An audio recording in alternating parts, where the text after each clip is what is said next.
So yun mga kuya, tuturuan ko nga pala kayo kung paano maghabal na legit kay Mobit. So eto guys, nakita ko si kuya nag-aantay siya ng masasakyan kaya tinanong ko siya. At sabi ko ibubuk natin para legal.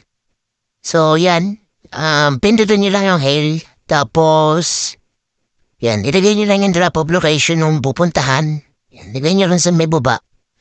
Tapos, yan, pinindot ko da. So, lalabas yung presyo ng pamasahe. Tapos yan. Tapos, dupindot ko lalabas yung number nung sasakay nyo. Then, mag-notify sa kanya yun, guys. Tapos, pagtapos, yan. Ito na yung magiging kakadabasan na yun na. Awas na yung booking. So, yun. Pwede nang ibiyahe si Sir yan sa kanyang pupuntahan. At least, nakabuking pa rin to guys.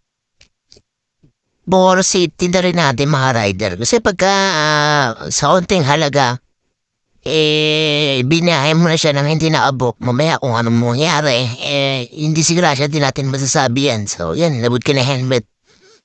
Then, yun. Ganun lang guys. Sana may natutunan kayo sa video at pa-share na lang. Salamat. Ride safe. Ingat sa lahat.